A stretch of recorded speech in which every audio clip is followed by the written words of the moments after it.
You're listening to Season 3 of Celebrating Simple Life, the podcast. I'm Kimberly Evans, and I've been planning events, workshops, retreats, and socials for almost 20 years. After working with so many incredible clients and entrepreneurs, and personally experiencing hardship in life and business, I've discovered how powerful our mindset and purpose is in creating a life of joy and celebration while having a whole lot of fun along the way. Join me with a coffee or cocktail as I connect with inspiring leaders, entrepreneurs, tastemakers, and extraordinary people as they share their journey in life and business and how they are striving to live a life of purpose. Your fears and beliefs in yourself will be transformed as you work towards creating the best version of yourself from the inside out. You're in good company. Cheers to celebrating simple life. Before I introduce today's guest, I want to feature an Apple Podcast review from Foreverly Yours. It says, "All aboard the positivity train. Kimberly is a joy to listen to. She shines a very bright light on everyone around her, which you can hear in this podcast. This show always leaves me in a great mood and has introduced me to some new faces and places." Oh, thank you so much, Foreverly Yours, for taking the time to leave such a thoughtful review and spreading the love for Celebrating Simple Life, the podcast. As a thank you, you are entered to win the monthly draw of a sweet treat grazing box. I am so grateful for every single review. They only take a minute. You can even press pause right now and scroll down on the podcast home screen on Apple and take the minute right now to leave a quick review. It honestly makes a world of difference as I grow Celebrating Simple Life, the podcast, and I'm so grateful.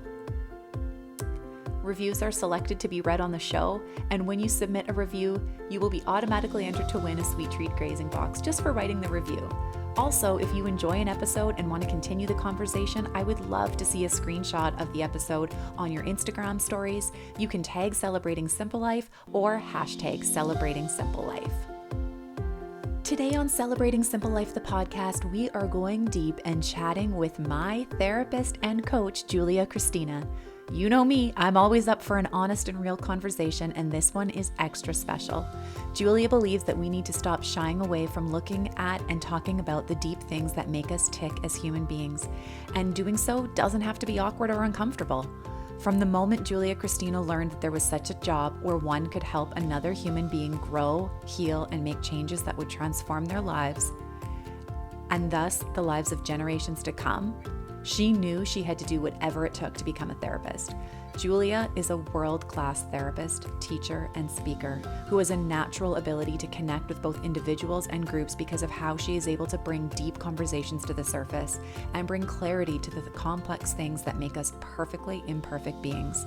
Tune in for our honest and real conversation all about getting unstuck and figuring out what's holding you back. You won't want to miss this. Hello, Julia. How are you? Good. So glad to be here. I cannot even tell you how excited I am to have this conversation today on the show. First of all, I'll introduce you as, I'll call you like my therapist here, but I am just so excited that I stumbled across, which we've talked about this. Like, I don't believe things happen by accident, but I was looking for some support, and obviously, everything's virtual right now, so I kind of expanded my search region to being across Canada, and you popped up on Google, and I just was instantly resonating with the things I saw on your YouTube channel and on your Instagram and on your website, and you just have such an amazing way of saying all of the things that are going on inside my head, but putting it eloquently out there that makes it understandable to process. That means a lot to me because that is my goal, is to help people understand themselves better, because our brains and our lives, and like us as humans, we don't come with a manual, and we are these like very complex beings that we're just like, it's like, here you are, here's your human, now figure out what to do. And it's one of the most complex like machines ever, and we don't know what to do with it. And so then we blame ourselves because we're like, well, I don't know how to work this. I don't know how to make it work. I don't know how to like, I don't know what to do with it.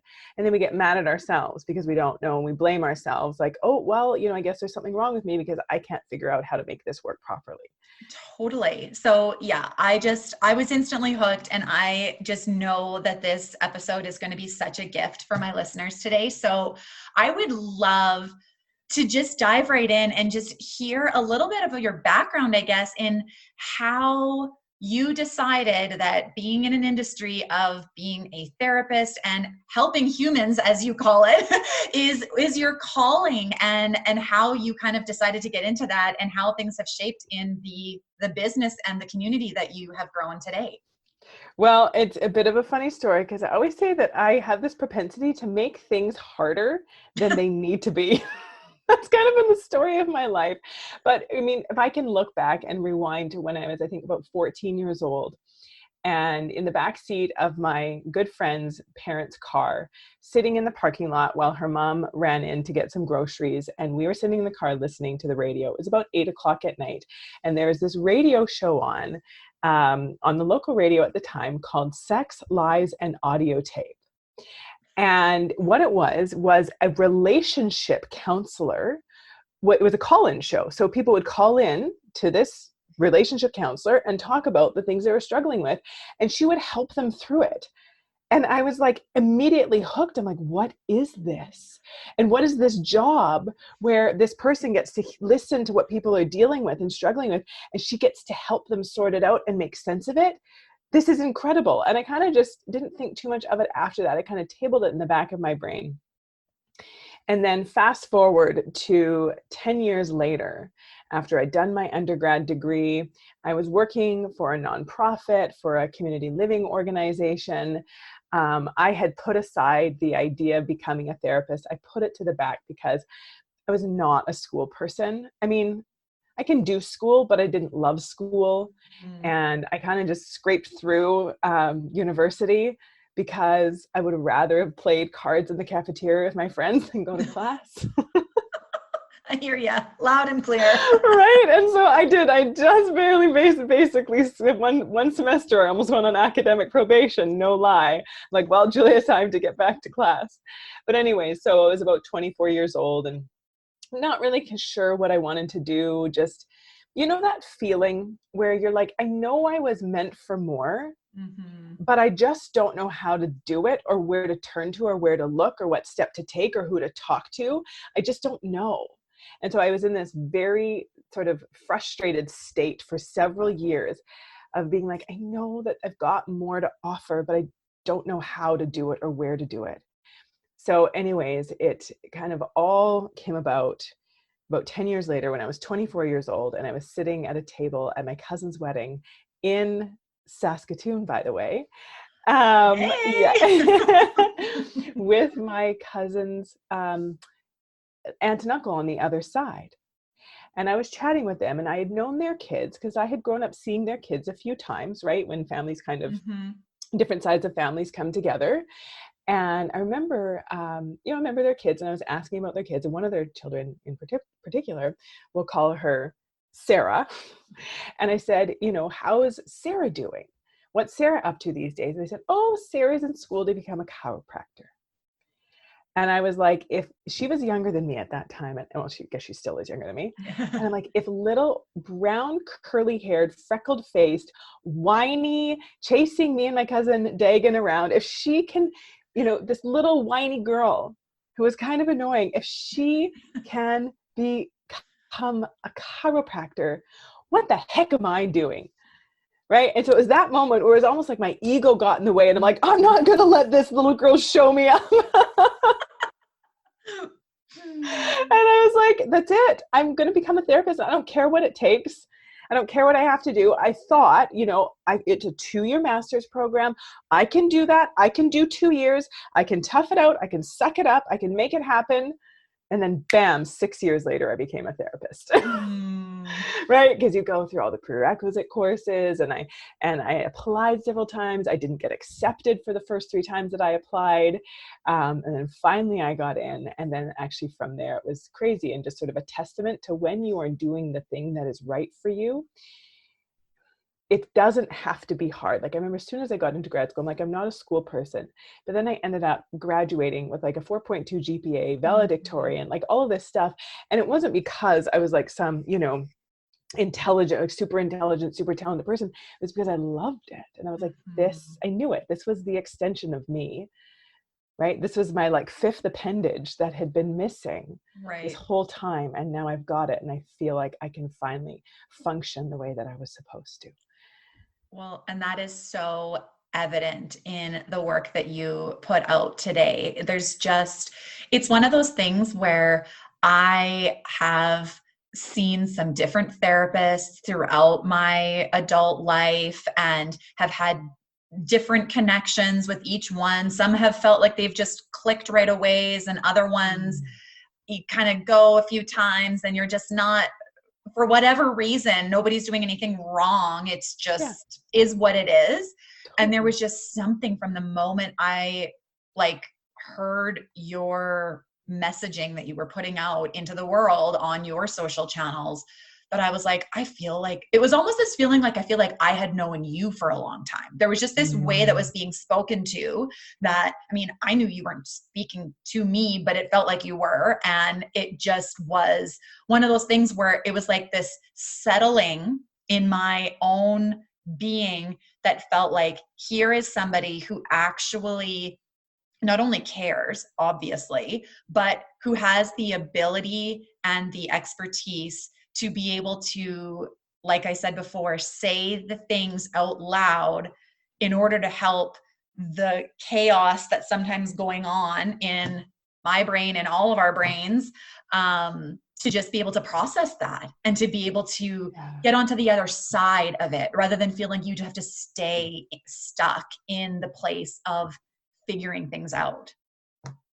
Yeah. Well, and I mean, and that the thing is, Kimberly, is that like I think the thing that people connect with what I talk about is I'm not afraid of talking about shame, right? Like we all have it. No one wants to talk about it. No one wants to admit it. But as soon as it's spoken, it's like you can exhale because you're like, oh, I've been holding this in for so long. And now someone's talking openly about it and making me realize that my shame doesn't make me broken or flawed or weird. It's just part of being human. And it's like just talking about this stuff openly that I think in a bit of a sugarcoat society, we're afraid, right? Like we're afraid to just be honest. We're afraid that we're going to go down these deep, dark holes if we're actually just honest with ourselves about what's going on. But the opposite is true. As soon as we bring that stuff into the light, it's like, I love the analogy that researcher, sociologist Brene Brown, who you haven't heard of her, right? I know. Of course. I was just about to say, we're all channeling our inner Brene Brown, except none of us have actually met her in person. So we'll have the conversation here. Right? Yeah. And she talks about the shame gremlin, right? And gremlins, like in the movie, when you bring them, they cower when they're brought into the light. They shrink, they lose their power when you bring them into the light. And so when we're able to just talk about these things, like obviously in safe environments, it's not about just like splashing all of your deepest, darkest secrets over social media. But, speaking about these things with people who have earned the right to hear it, with those safe relationships, but letting ourselves be authentic and vulnerable, giving other people the opportunity to say, oh my gosh, me too. And I think that that's part of what my videos do is people are like, oh my gosh, yes, me too. That's it. How come, no one ever talked about this being normal before? And I think for me, for my own journey, right? Like I'm a human being, got my shame, got my stuff, got my things that I've been working out.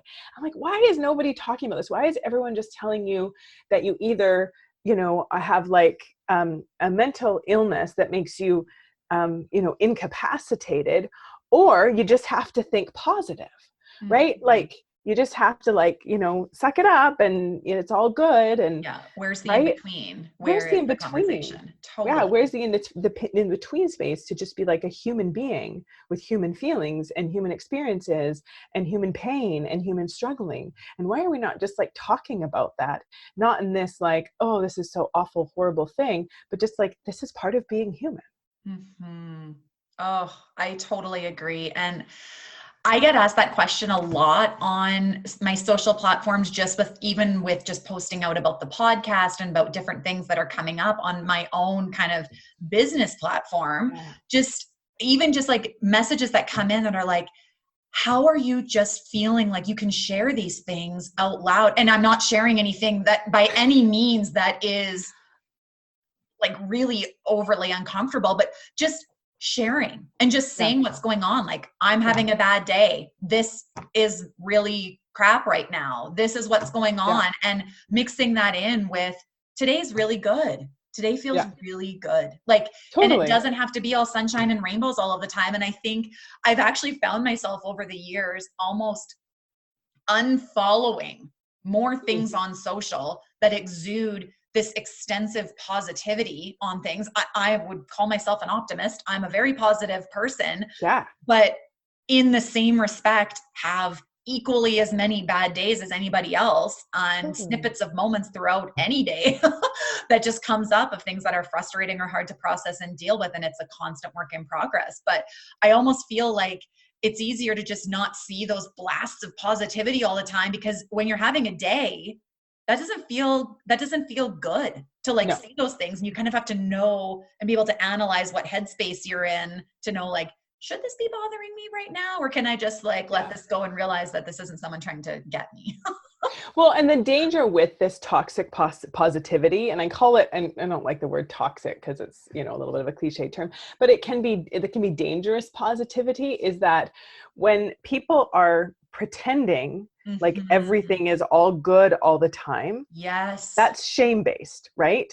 I have to perfect and perform and please in order to make you think that I am good enough, because I don't really think that I am, and I'm struggling with that. So I need to put on this mask. I need to put on this front to get that validation and approval, because I don't believe it myself, right? And so when we have this society and this culture of perfect and everyone's great and everyone's happy and everyone's children pose beautifully for photos and matching outfits. Like, do you know what it takes for me to get all three of my kids just to look at the camera, let alone like not have someone with a finger up their nose, or like it does get easier. I'll tell you that it does get easier, but then it just turns into teen and preteen problems, which are a whole nother bag of tricks. Right. I have to brag my children so hard. And then I just sit there. Okay. You want a lollipop? You want some chocolate? You want to have all the TV that you want, but just look at the camera. You name it. Mommy's got her checkbook out. What do you need? Right. I'm like, they're just sitting there waiting. What else you got, sis? What else you got? Keep going. Keep going. You want this smile and these eyes on that camera? You keep going. And so, I mean, you see these really perfect pictures. And then the rest of us, right? Shame begets shame. So then if someone is just only posting this perfect stuff, and I know part of it's for business, and I know part of it, people are building their empires on portraying this idea or ideal of perfection. But, when there's no honesty in there, it's covering something up, right? It's a cover up. And so then the rest of us see it and we're like, oh, look at how perfect their life is. Look at how great they are. Look at how together they always have it. Look at how amazing their marriage is, and how wonderful their children are, how beautiful their home is, how glorious their vacations are. Oh my gosh, what's wrong with me? Why is that not my life? And why can't I have that? And, why am I so like such a mess? Why do I sometimes find myself, locked in the bathroom, crying on the edge of the bathtub because I'm so overwhelmed with life right now, right? Like, man, what's wrong with me? So then it regenerates my own shame. And so then I have to show up like pretending and putting on the front. It's like, well, this is what, like, I don't want anyone to know that there's something wrong with me. So now I have to go and portray this image of perfection. And then we just create this almost like this shame cover-up culture. Well, and the irony that I just can't help but notice constantly is that the irony is that if I'm actually looking into myself, I feel so much better when the people around me have just unveiled the mask. Totally. And I can see their messy house, and I can see that they are still upset from a fight they had with their husband or wife or partner the night before, that their kids put crap all over the walls, that their work sucks, their contracts all just got canceled. Like, I don't say this in a sense that makes me feel happy. That's not what I'm saying. but it Makes just you makes feel you feel human. human and Yes. real. And it Yes. immediately almost feels like a gift and an invitation for, if it's somebody that I'm close with or somebody that I know, to be able to either message or send something relatable to be like, thank you, or feeling this too, you're not alone. Like, thank you for just being so honest. You have honestly made my day, not because your day is really crap right now. Right. Because Well, it's just real. it's just real. And we admire perfect, right? We admire the illusion of perfect, but we don't connect with perfect, right? Like, and I think that's so interesting because so many of us, right? We think that we need to be perfect in order to be good enough, in order to be lovable, in order to be worthy. And so we kind of also put on, for many of us, I know I did for a long time, putting on this sort of illusion of perfection because I thought that's what I needed to do to be good enough. But then I realized it's really lonely, right? It's perfection, trying to be perfect is really lonely because you keep yourself, when you're trying to be perfect, you keep yourself protected, which prevents genuine connection. Because people don't connect to perfect. They admire it, but they connect to real. Well, and it's funny that you say that because this has been an ongoing struggle for me personally, because my career in event planning, the entire purpose of planning an event, there's a purpose usually of the event to have happened.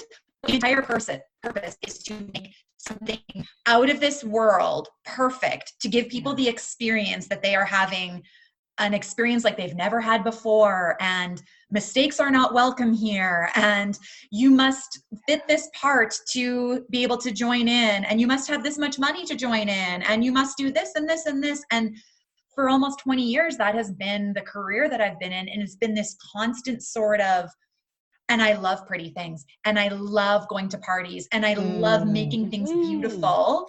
And it's that line between that being natural gifting and where my heart is so passionate about doing this, and also finding the line of making sure that the realness of me wearing my yoga pants and sweating for 10 hours of setup prior to putting on the little black dress and looking like I snapped my fingers and my little magical fairies made these events happen, it's just sort of, and I think a lot of women specifically, I'm sure men feel this way too, but I would say when you're thinking from even a social presentation, just of what's putting out there, I think a lot of women, me included, are in this sort of like, you want to show up authentically, but there's just so many things about either the career you're in or the things that you do that kind of are fighting that a little bit. And it's hard to know what is right, Well, and I mean, I think you can have an experience, you can have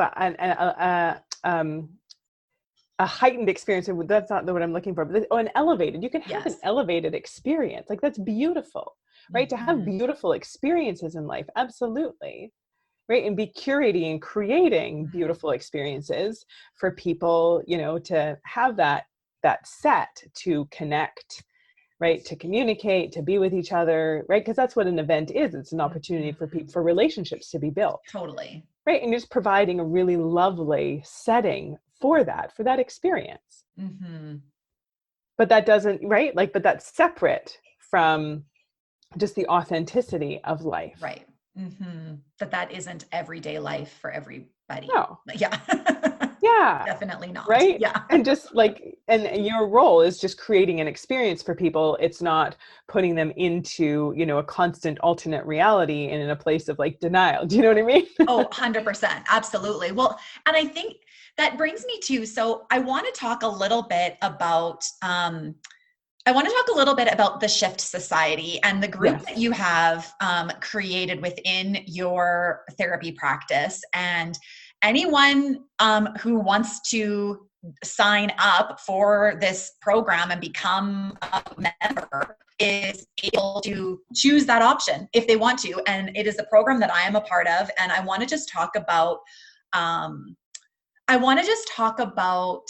the actual practical strategies that you have implemented in this program, because there are things about, and what we were talking about at the beginning of our conversation, in just learning how to process your emotions and not being hard on yourself for feeling a certain way or not feeling a certain way, and always telling ourselves that we should be doing something a certain way and then not giving ourselves grace when we have a panic attack about something or yell at our kid for something or whatever, and like haven't maybe chosen the right emotions to bring out in a moment. But I am just blown away as I use this Shift Society as daily therapy, kind of, for myself to just be better and to actually have tangible strategies that you are providing that I can implement into my own life and start navigating further why certain things regularly make me feel a certain way, and how can I change my response to feel healthier about it rather than these things evoking stressful emotions out of me. So tell me how you decided, I guess, to create this Shift Society. I know helping people is your passion, and you get to help lots of people throughout this group, which is just amazing. Well, okay, there's a few reasons for that. I've always loved doing things in groups. I remember even when I was in grad school taking my group therapy course, I'm like, there's something really beautiful about the healing and growing that happens in a community context with people who are doing similar things. The thing is, though, is that in our society, we generally have a bit of an aversion to group therapy, right? People feel, again, that shame. I don't want to feel exposed. I don't want to, put myself out there. I don't want to have to like speak in front of other people, right? And so there is, and interestingly enough, just as an aside, research shows that group therapy is as effective, if not sometimes more effective, for helping people work through whatever they're struggling with than individual therapy. Because there is that added element of, like, they call it like the third person, which is the group, right? So there's client, there's therapist, and there's group. And all three of those have this really healing component to them.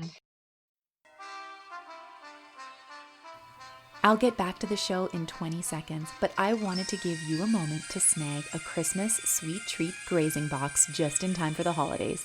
Shipping gifts across Canada is going to be a big part of Christmas this year, and my festively curated Christmas sweet treat grazing box will make Christmas extra special. Filled with candy, chocolates, and sweet holiday favorites, this is a creative gift for friends, neighbors, teachers, coworkers, and anyone special in your life that you care about. This beautiful, festive Christmas sweet treat grazing box can be shipped right to your door for free in Saskatoon, or shipping is available across Canada. Best of all, a portion of each sweet treat box goes to supporting Cassidy's lemonade stand for cystic fibrosis. Give and receive. And because we could all use a little more joy right now, as a listener of Celebrating Simple Life, the podcast, you get an exclusive code to receive 10% off your Christmas sweet treat grazing box order with the code CELEBRATE10. You can click right from home at celebratingsimplelife.com and use the code CELEBRATE10, because today is a great day to celebrate. All right, friend, back to the show. And so usually, people are more reluctant to do like group therapy.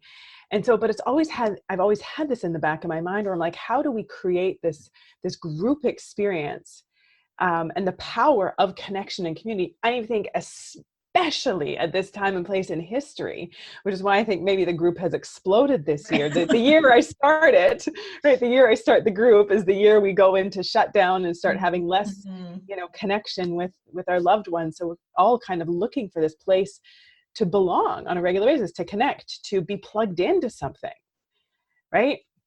And so having this group experience, but then also having a step-by-step process for people to really truly understand what's going on in their brain.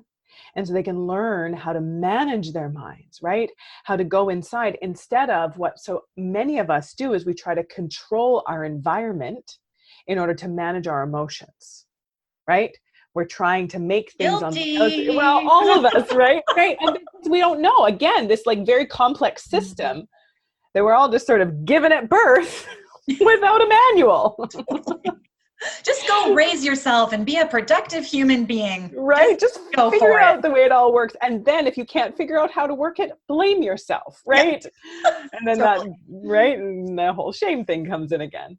But being able to teach a cognitive scientifically backed step-by-step process to help people understand what's going on in their brain, not only understand, because that's often, where I think therapy falls short is it gives people insight and understanding, which can be cathartic, right? It can feel good to be like, oh, this is why this is happening. This is why my brain is doing this. This is why I'm struggling with this, right? Because of that thing that kid said to me in like grade 5 while I was like walking, across the classroom, and they started, whispering elephant stumps under their breath. Totally. Not that I'm speaking from experience at all. Yes, but something like this. Yes. Yeah, my body image issues. Oh, wow. Okay. Right. But yeah, so, right, therapy just helps you gather that insight. But then what, right? And research even shows that insight is not sufficient enough to produce positive change. It's interesting, and there's a certain healing element to understanding, but it doesn't actually catapult into and automatically result in healthy, productive, positive change and growth and moving forward. And so, what we've done in the Shift Society is I've given people the tools to understand what's going on, but then the next step, okay, what do I do now? How do I undo it? And how do I use that undoing, and how do I use this information to take the next step forward? And this honestly is where I feel like the group component is just so powerful, because seeing people who mostly are like, they're strangers to each other. I mean, connecting within the group and maybe getting to know each other a little bit, but these are not a group of best friends all hanging out and deciding to do therapy together. They're just from anywhere around the world. And around the world in this group, and people just being so open and honest. And I think what feels so therapeutic about it is that every person is there with the intention to grow and to heal. Yeah. So they're not in there to judge somebody else for their growing and healing, because the whole purpose is for everyone to get that. And so to see the comments and the revelations and the hard things and the good things that come up almost feels, you're totally right. Like when you're writing something or talking about something, and when others in the group are writing something and you're reading what they're working through or what's been really hard in their week, it's so therapeutic. Yeah. It's just something that happens in my brain, at least while I'm seeing these things, where I'm like, I'm not alone. I'm not alone. I'm not alone. I'm not alone. Yes. This is like, I don't know. It's so powerful. It really is. Yeah. And it is like, the group component, it's every kind of group leader's dream to have like a very cohesive, very supportive, really like safe place for their people. And, so we were when we first created the Facebook group, I'm like, okay, how do we kind of cultivate and create? And we were right in there, like from the beginning, like we want to make sure that this group stays just this really encouraging, supportive, but like honest and authentic, safe place for everyone. And it's blown me away, because it's bigger than me. Like this group, as part of the Shift Society, is way bigger than me. And it's kind of just become this like this ecosystem that is running itself. And of course I'm in there and I'm supporting and I'm coaching and I'm helping and I'm, interacting, but so much of it doesn't even require me, because the group itself has come in to support each other and just to hold each other up. And there's people that have been in the Shift Society for 8 months who are just like there to embrace the new members who are coming in, and they're like, like I'm excited, but I'm scared, and I'm happy, and I'm overwhelmed, and I'm relieved, and I'm stressed, like all at the same time. And these other group members are just like, hey, like, we're here for you. We're here for you. We're going to help you, create that soft landing for yourself. In the meantime, we'll be there to catch you. Right. And so it's totally so beautiful. It's so beautiful. It is. And I think too, in seeing how people interact with each other there, as well as posting and writing about things that sort of go from fairly major, I mean, there's no judgment in what somebody feels feelings on, but fairly major topics, to kind of just day-to-day things that could be irritating or something that's just not feeling right in your life. And it just reminds me that there's nothing too small to recognize your feelings on, because all of those little tiny things can add up to really making life feel harder than it needs to be if Totally. they're not being processed properly. Well, and that's the thing too, is it so rarely is it like these big things that are getting in our way, that are Like holding us death back. by It's 1,000 paper cuts. exactly, yeah, Yeah. right? Like it's these little triggers, it's these little interactions, it's these moments of, someone not texting you back and like wondering, did I say something? Like, why aren't they texting me back? Or getting an email from your boss and being like, automatically just seeing, a message from your boss in your inbox and being like, oh my gosh, what did I do wrong? And like Right. the anxiety, like they want to meet with me. Or even, your mom making a little kind of underhanded remark about your parenting or your haircut or, the new couch you bought, right? And it's just that little bit of that little trigger where it's like, what did she mean by that? Or why does she always say stuff like that, right? Or your partner, not feeling really connected to your partner, and your partner kind of being a little bit absent or checked out and being like, what's going on there? All the way to having, being in really unstable relationships, or really struggling with loneliness and disconnection and anxiety in the midst of a global pandemic, right? Like, so it's these bigger things, and it's the smaller things, and it's all of it in between, and just acknowledging that that's so much of our human experience.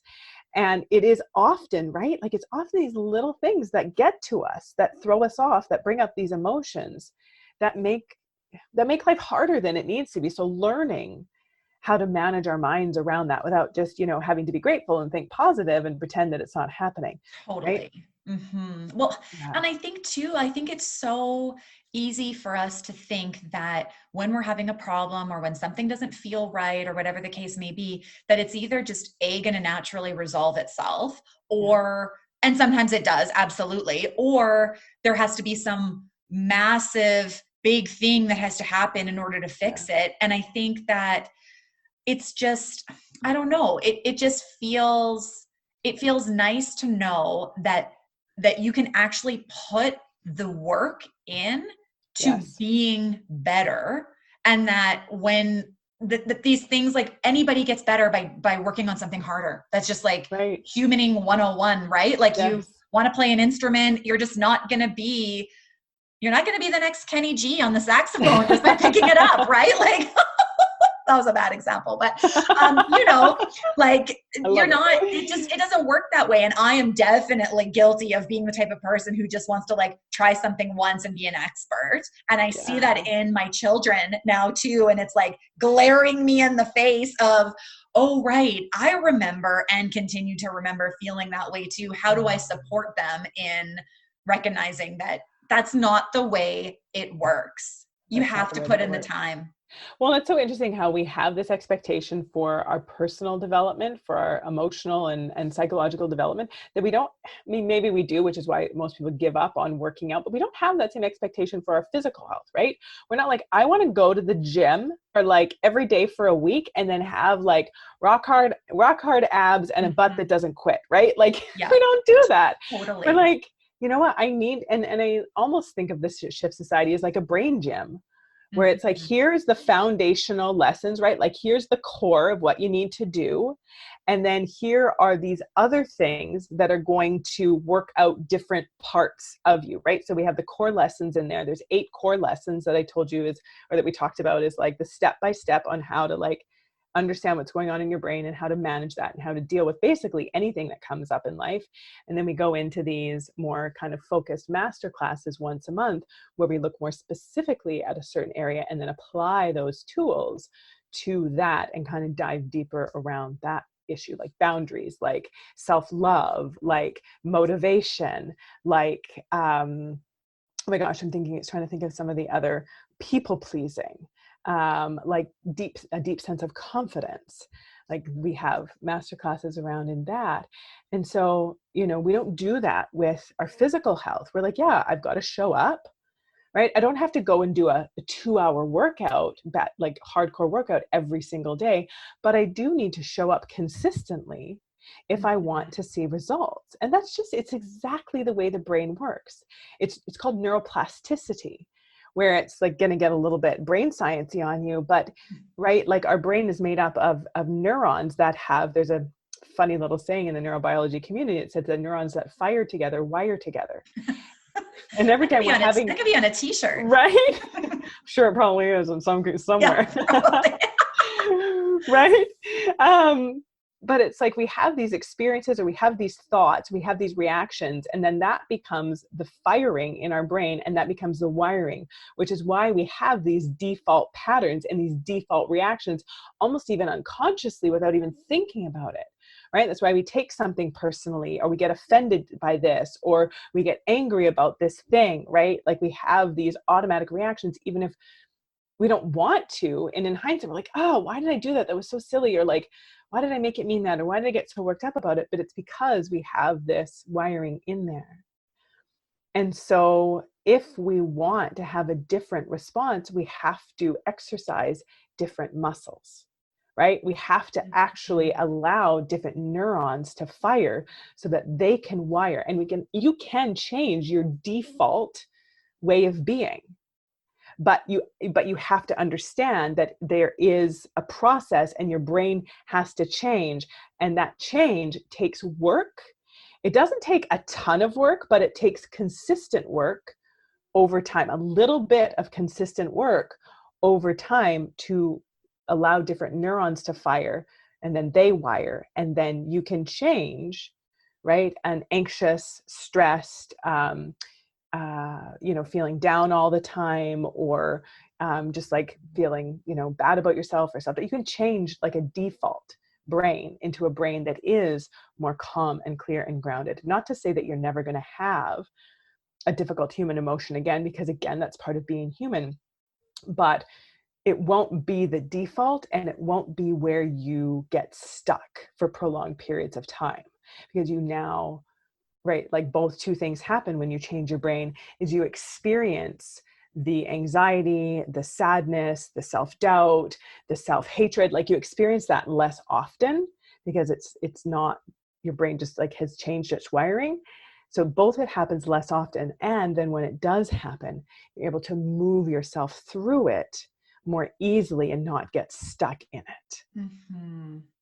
Well, and I think too, this is something that I have really come to realize in the last few years, is that I think there's times where, especially in, like I said, the career that I'm in, and I think all of us, like we're busy, we've got lots on the go, we're raising families, we're having relationships, we're just trying to have it all be running smoothly and running well and having life feel good. And we want those feelings, but recognizing that it's not sort of, I hope that nothing catastrophic or aggravating happens, but I know that these things are going to happen in a day. How am I going to process them? Not, ooh, I hope nothing happens, because that's just, I used to do that to myself all the time. And then I would be so frustrated. And it was almost like the more you think that, the more negative things happen, because you're like anticipating them not happening. Right. Because we're so scared of like what we're going to make it mean, how we're going to feel, how we're going to treat ourselves, right? It's the reason why people don't try things and make themselves vulnerable and open to failure. It's not even, so here's like the thing about failure is we think that we're scared of failing because we're scared of what other people are going to think, right? But it's not true. We're not actually scared of what other people are going to think. We're scared of what we are going to make their judgments or opinions mean about us, right? Like if I put myself out there and that person, and someone was like, oh, like she has weird hair, it wouldn't bother me, right? Like if I was just like, and I've had people do that on my videos. People are like, oh, like you blink too much and you breathe too loud and your hair bothers me and your voice is annoying. I mean, you get everything. Like it's just part of it. And that doesn't bother me, because it's not something that I make mean anything.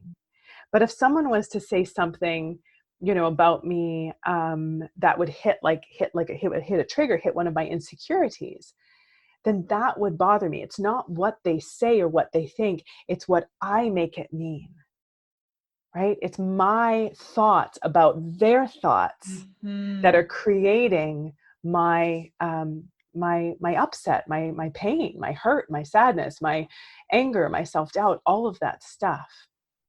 And so if we can clean up our thoughts about ourselves and work on making sure that we are willing and able and fully there for catching instead of kicking ourselves if we fall, then we actually have nothing to fear, because it's not other people that we fear. It's us, right? It's our, oh, what am I going to make this mean about me? Mm-hmm. Right? Not only what am I going to make this outcome mean about me if I don't get it, I'm a failure, I'm a loser, I'm not smart enough, I'm not capable enough, I don't have what it takes. But if somebody else dares to comment or question it, then we're like, oh my gosh, this person thinks this. This must mean I'm an idiot, I'm a failure, they think I'm stupid, right? Like all of this stuff.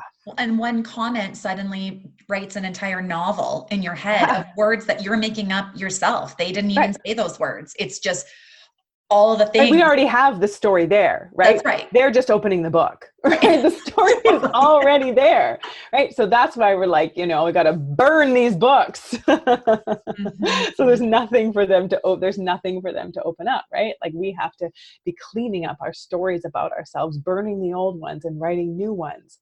So then there's nothing for them to shine a light on other than our own story that is the one we want to be having about ourselves.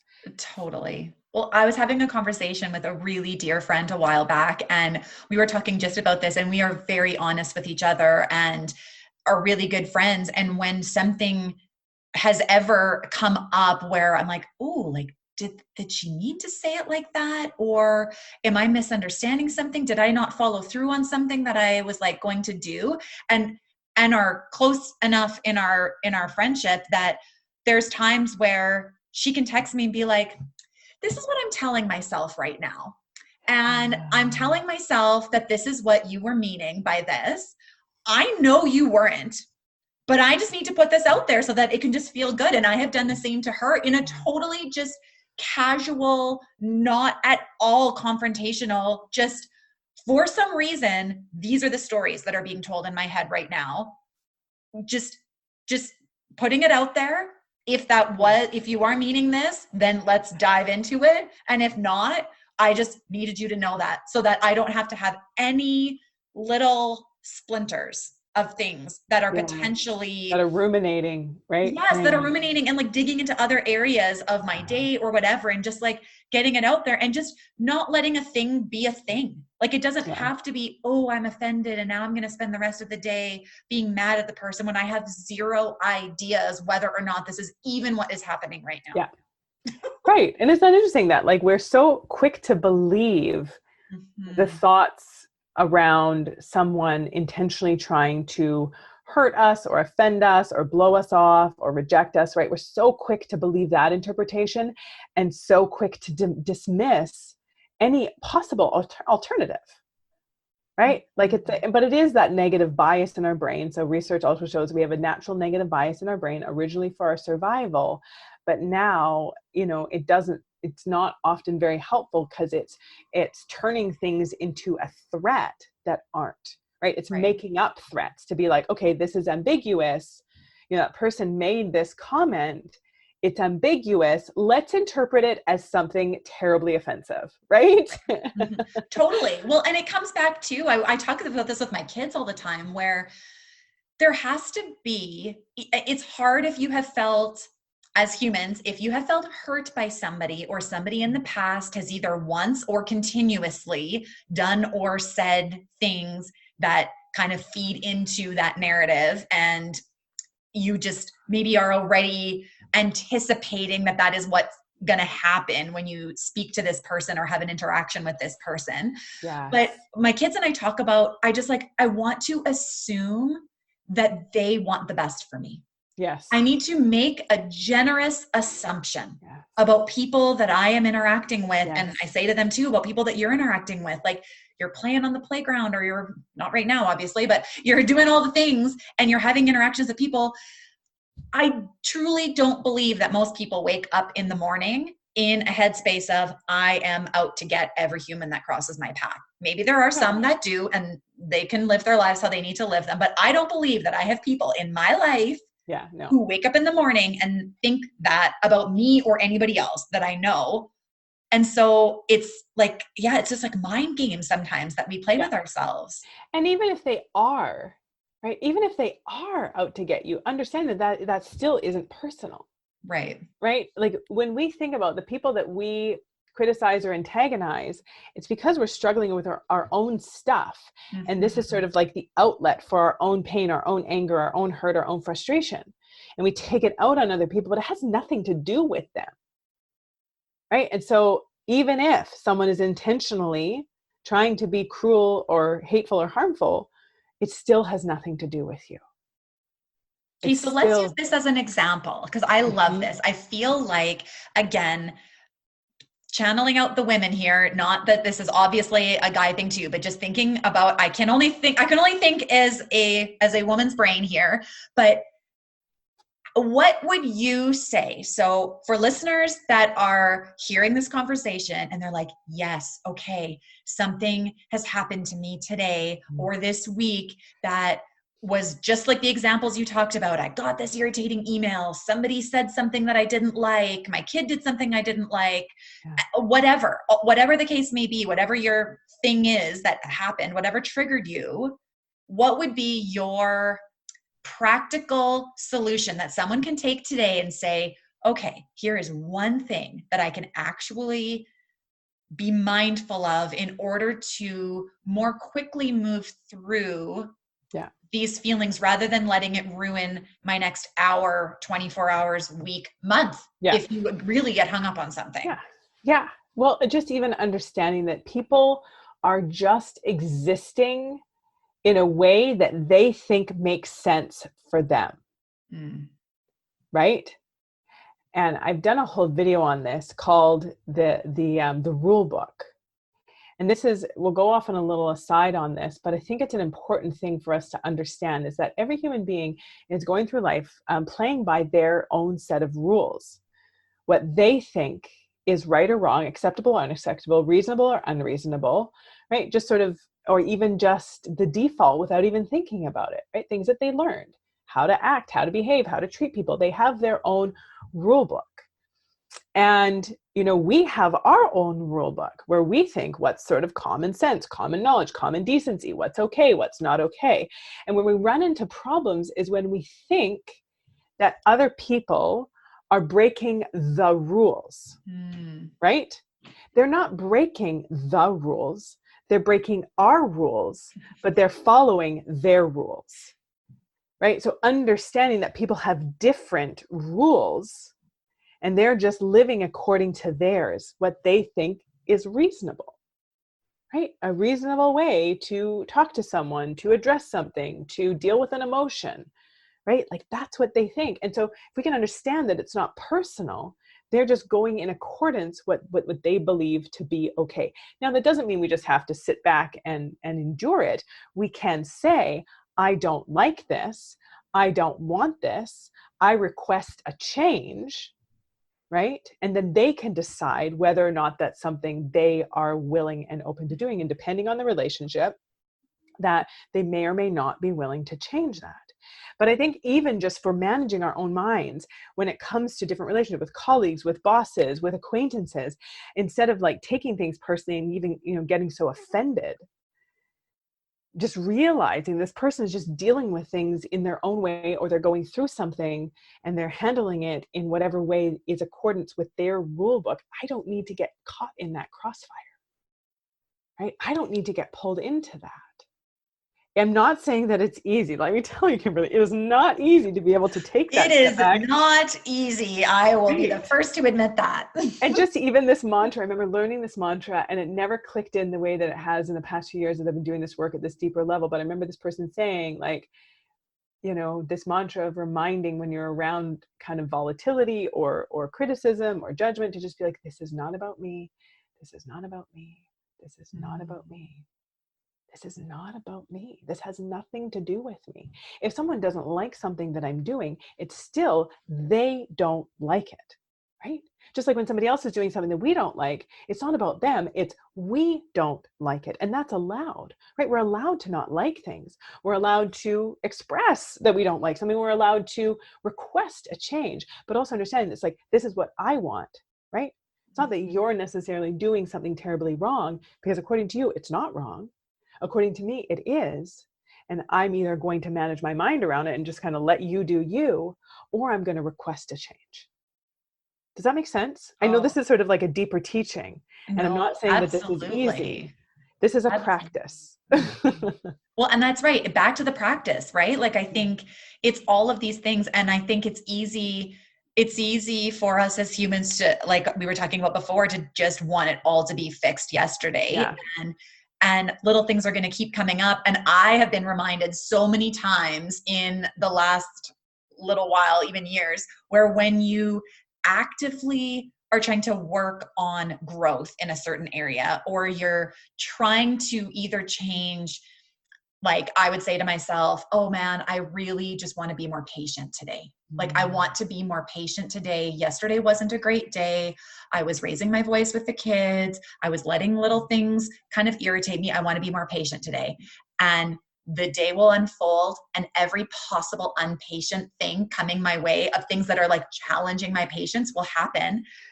And I realize that is the only way. That is the only way to actually be more patient, is to have things that are challenging my patience come my way, to be able to actually practice being patient. Because if everything is running perfectly smooth, sure, I could get to the end of the day and be like, whoa, I was so patient today. But nothing actually challenged me to have to even try to be patient, right? Yeah. Exactly. Yeah. And just really using, life as our teacher, right? Like, what's coming up for me right now? What's going on in my life, and what's coming up for me around that? And what do I want to do with that? What do I want to learn from that? And even more so, Kimberly, like taking that to a deeper level. I think so much of us try to manage our emotions by focusing on the emotion, right? I want to be more patient. I want to be more calm. I want to be more, kind, or whatever that is, right? I want to be less reactive. So that's a good thing, but that's only going to go so far, right? What we need to be doing, instead of just working on focusing on our emotions, we need to be focusing on our thoughts, right? Because the thing that causes impatience is our thoughts about what's happening, right? And I think about this with my son. I have a 5-year-old son who has this beautiful but challenging combination of very smart, emotional, strong-willed, and lacks some impulse control. Right? So I love being with him one-on-one. He is smart, he's creative, he's interesting, he's strong. He's just like this incredible human being. But in dynamics with other people, right? When something isn't unfair, or when someone isn't doing something that he wants, his emotions come out, and he can act like a little jerk, right? And it drives me crazy. And I'm like, what are you doing? And right. And I have to, but then and I can get all upset and be like, what's wrong with my child? This is not okay. Why would he hit my daughter? Why would he grab that? Like, why isn't he listening? And I can get all worked up about it and get really angry. Right? And then that's my mind going off, and I can try to tell myself to just stay calm. But what I need in order to stay calm is to remind myself, he's not sucking on purpose, right? Like, he is a 5-year-old boy who is struggling to regulate emotion, struggling with impulse control. It's not his job, right? To try and he doesn't know how to be fully in emotional control. It's not his job to do that. It's my job to be patient, to be understanding, to help him regulate by regulating myself. I am the grown-up, and I can do this, right? Like, I am the grown-up, and I need to just realize that he's not sucking on purpose. He's being a 5-year-old boy who's trying to sort out how to interact with the world. Right? And so that's going to allow me to be patient, not just sitting there and being like, don't get mad, don't get upset, don't let this get to you, stay calm, stay calm. How many times have we done that, where we're literally like yelling angrily the words "stay calm"? Where I've done that all the time, where like my kids will do something and they're either having a fight with each other about something and not staying calm, and I decide to insert myself in there and be like, "Why are you guys?" Yeah, right. No one yell! Stop yelling! So true. Oh my goodness. I feel like we could honestly have a 8 to 10 hour episode because this I is just like so much to unpack. And yeah. I want to get into our speed questions for the end of the interview to hear little beautiful snippets about your life. But thank you for just sharing this so authentically. I absolutely love the way you communicate this information. And I have more things percolating now of things that I need to go back to my little workbook and do Well, and come into the show, so I ask questions, right? And like, this is why it's this interactive. So you're not just sitting there trying to figure it out on your own. Or, you know, even like therapy, if you're just doing isolated therapy sessions, you can like have a session, then, you know, a few weeks later, have another one. But in between, you're like, what do I do with all this stuff in between? Yes. Which is why, you know, having something like the Shift Society, we can just like, when something comes up, hey, I need a little extra help. I need a little extra support. Can have someone like help me get some clarity around this and understand this. And what should I do here? Right. And just having that ongoing, which I think is a lot more humane. Yes. Another reason, right? It's a lot more humane to not have to just compartmentalize and wait. Yes. Well, and it just allows us to jump out of our own minds, like you said before, and actually have practical. I'm always about practical solutions. Like I am always a planner, wanting things to like know how they're going to go. So feeling like the work you're doing is not just up in your head, but that you can actually physically write something on a paper or type something out or whatever the case may be, feels like it uses a different part of my brain to think things through rather than continuing on with some of the stories that are just most likely not true that I'm telling myself. Just on repeat, right? A belief is just a thought we've thought so long that we've unconsciously believed it to be true. Right? That's it. Like these beliefs we have about ourselves, whether or not we're good enough or lovable enough or worthy enough or interesting enough or smart enough, you know, we believe it because we just thought it for so long that we're like, well, I guess it must be true because it's been in there for a while and haven't really had anything to suggest otherwise, or at least anything that my brain is willing to, you know, connect with. Right? Because then we get into this thing where we just have this negative filter. We have this bias where we reject, right? Anything that could contradict our feelings of unlovability or not being worthy enough or good enough, anything that contradicts that says something different, we're like, no, that's not true. Totally. Oh my goodness.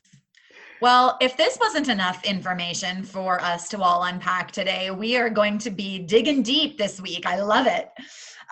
So I want to hear some fun little tidbits about your world. So for yourself, what is one thing in the morning that you do to set the tone for your day?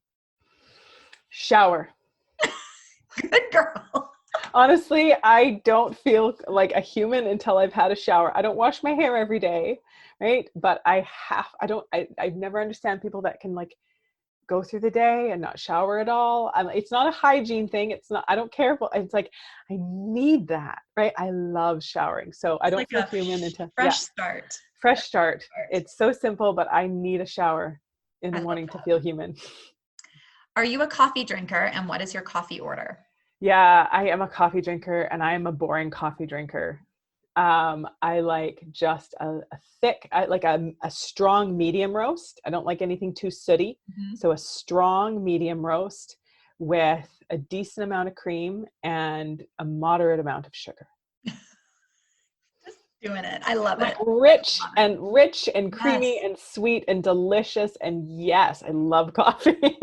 And you just like look forward to it as you're having a shower. Yeah. Sometimes the night before I lay in bed thinking, I can't wait to get up and have coffee. That's honestly, I've had a last few weeks of trying to do some things with some digestive things and eliminated coffee out of my diet for a bit. And it's been horrible. It's been wonderful for my body. Yes. The routine of making coffee, and I do that too. I think about it the night before, and I haven't had anything fun to think about the night before because I don't make my coffee in the morning, and it's so sad. Right. It's interesting how we do. Our brains get attached to these things. Absolutely. Our brains love routine and ritual. They do. They feel like there's like this grounding, which is why, you know, even in the midst of this pandemic, I just did a video about this, why a lot of us have been feeling more unhinged because a lot of the things that we've been grounding ourselves in are no longer there. And we don't really know where to plant our feet. And we're kind of like scrambling around being like, where do I plant my feet? Right. And without certainty, it's hard to do that.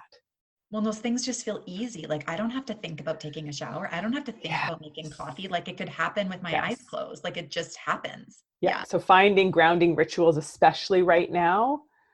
So maybe now is not the great, I mean, unless you have to for health reasons to go on some big overhaul diet. You're like, no, I need this. I need this moment right now with my coffee in the morning. You know what? I got to the point in these weeks where my husband was still drinking coffee. So I would still make the coffee. Okay. And I would just hold the cup and smell it.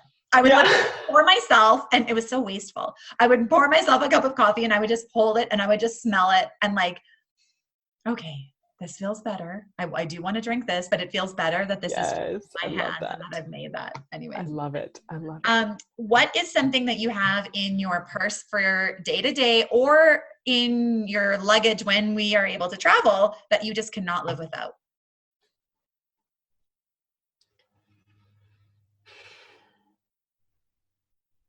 My blow dryer.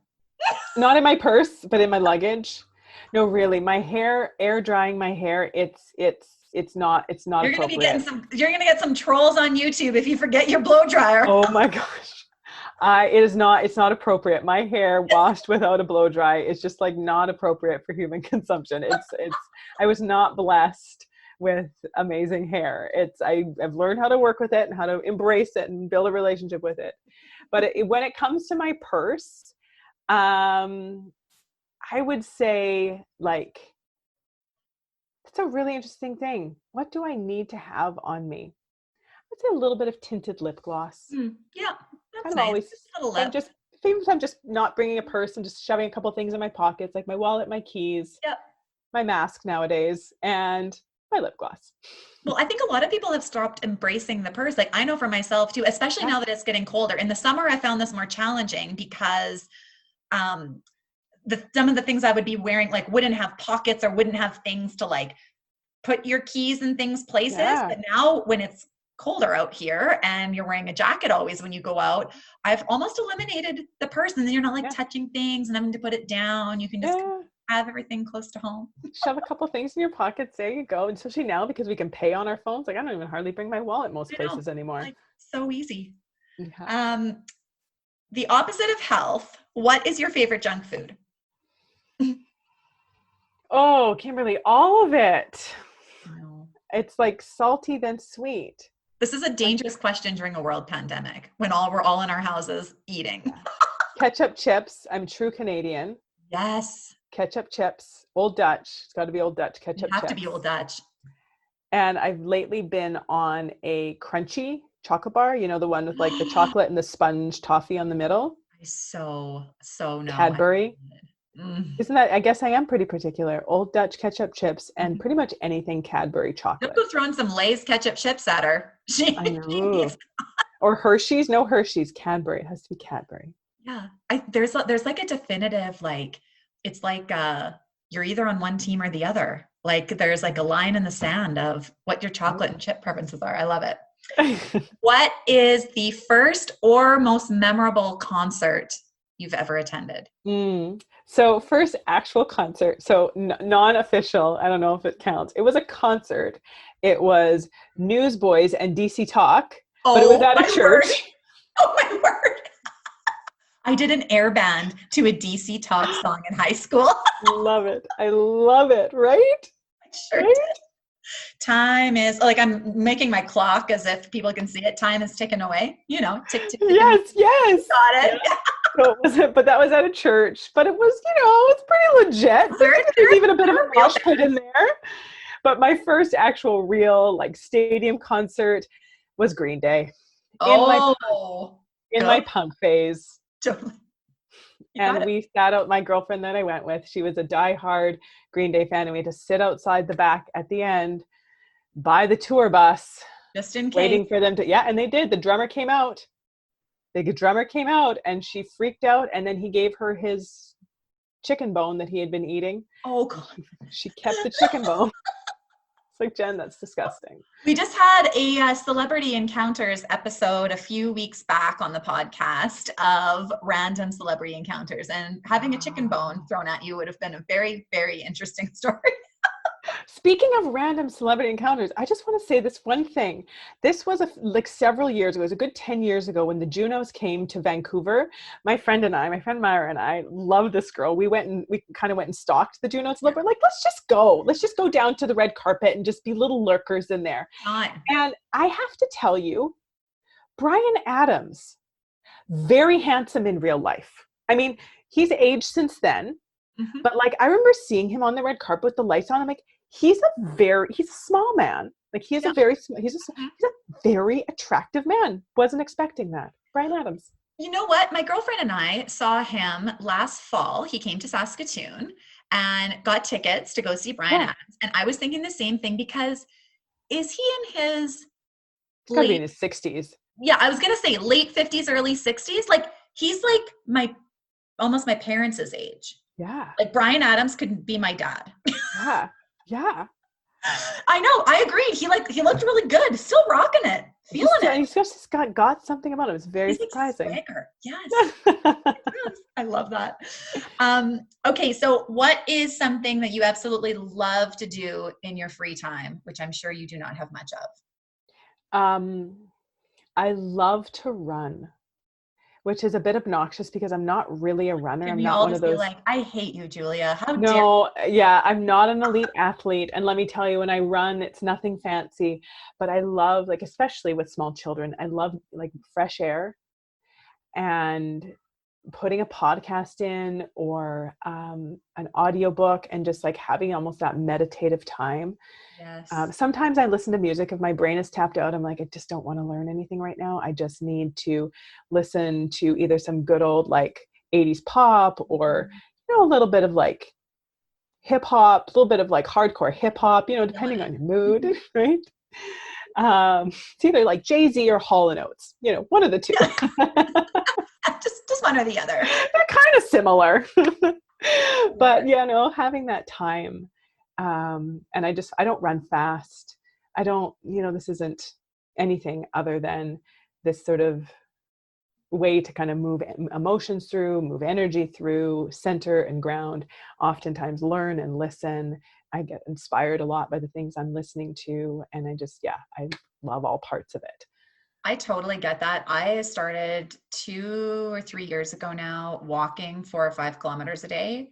And my walk is pretty fast. Like most people that walk are like huffing. This is a workout. This is a workout. Like I'm walking fast. I'm tall. So I'm like taking pretty good like strides and going, but exactly what you just described. When I could get it into my head that going and doing this had nothing, well, pretty much nothing to do with actually the exercise of it all. It was all for my brain is what I told myself. And suddenly after adulting for however many years and not getting into a proper regime of some type of movement, that clicked for me. Yes. So thinking it completely opposite and exactly that. Podcast. Sometimes I'll talk to a friend. Sometimes nothing. Quiet. Just nothing. I just need no stimulation at all. And I just need to hear what's going on outside or whatever. Oh, I hear you. Okay. Absolutely. What is your favorite travel destination or place that you're most looking forward to going once we can leave our beautiful country of Canada again? I have 2 things that I would really like to do. One of them, I'd love to just go back to Hawaii. My kids are getting to the age where they can entertain themselves more, right? Like my youngest is now almost 3. So we're past the like needing to be with them 24/7. And my eldest is 7 and she looks out for my youngest. So could actually go and sit on the beach and they could play and I could sit and relax for a few minutes. Or I could go swim in the water and my eldest is at the age where she'll come and play in the water with me. And I'm like, totally. Let's go bob in the ocean. It's like my dream. I could bob in the ocean in Maui and just like I could do it all day. I find it incredibly therapeutic. So that, and other thing on my list is to go run a half marathon through the Irish countryside.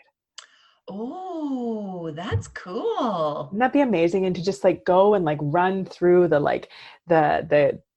quarries and the crags and the hills and the moors and whatever it's called. Like a movie Right? set. Like a movie set. And it's that beautiful in the Irish countryside.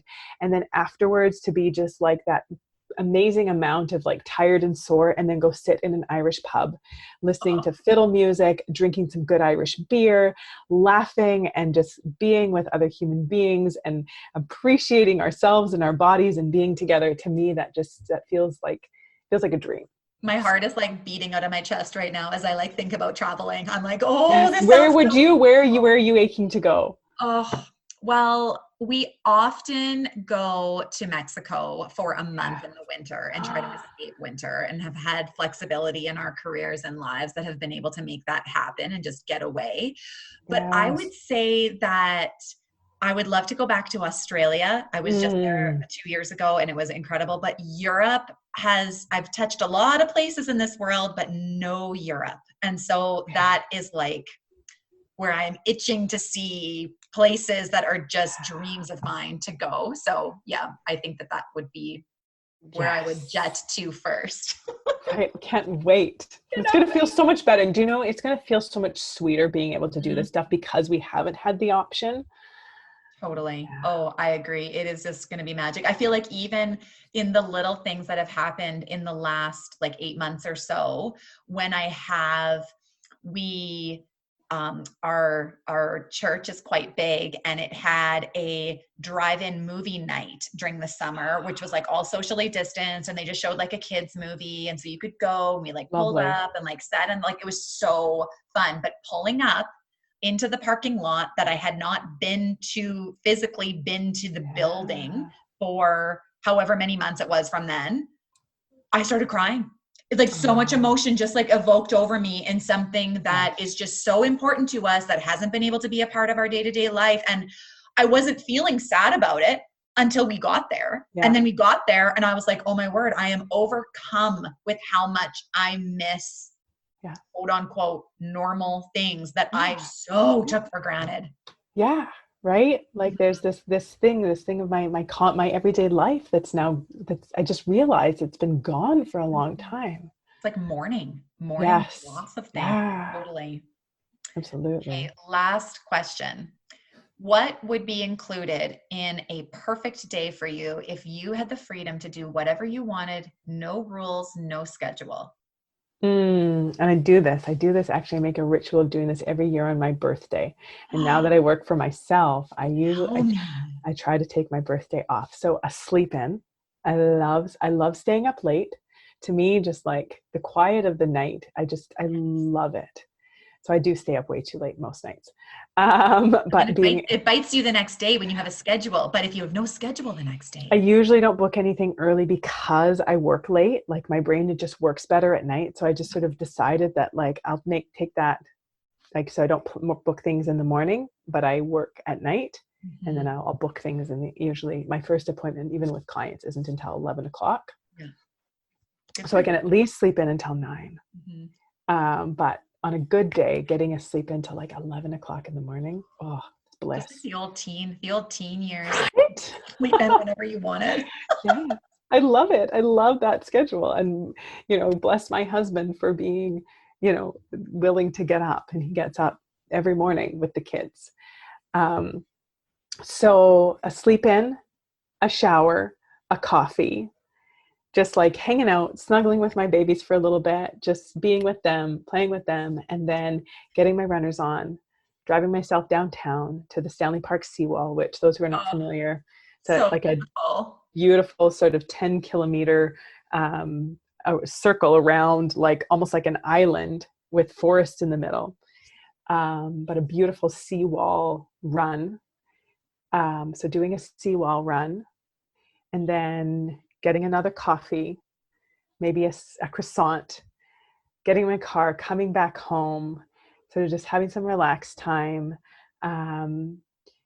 just sort of putzing around, and then having a beautiful meal, right? A beautiful, lovely meal with friends or with family, with my family, my husband, or with, going out somewhere, having some food together.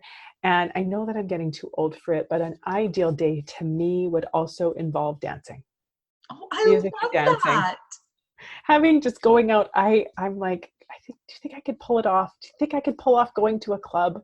I know that I'm like old and I have kids, and If you think you can, then you can. That is what I say. Yes. Right? Put a little Like, extra wrinkle cream on the night before and like get out to the club. Channel our inner Grace and Frankie, you know, Right? like just doing it.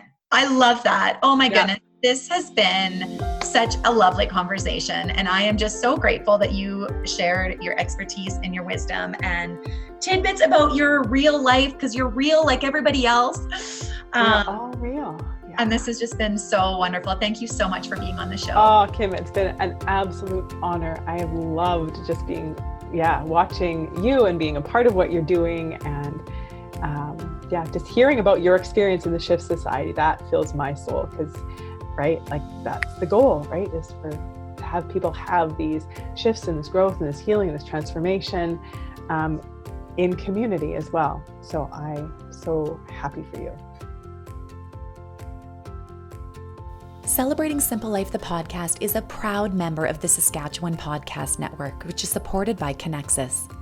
Does money spark joy in your life or cause you stress? If you said stress, you're not alone. For 42% of Canadians, their biggest stressor comes from money. At Connexus, they care about your financial well-being. Money doesn't have to be stressful, and Connexus is here to help.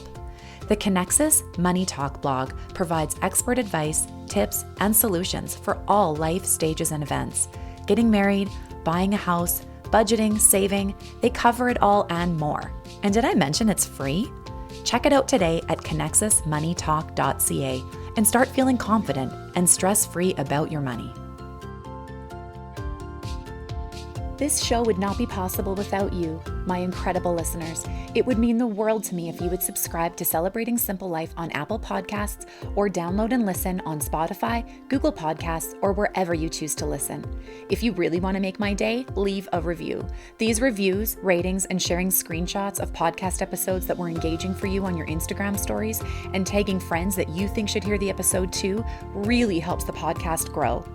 It makes me so happy that I often select reviews to read on the show, and if yours is chosen, you will receive a special gift from me. Thank you for being a part of my mission to connect stories of business and life. Cheers to Celebrating Simple Life.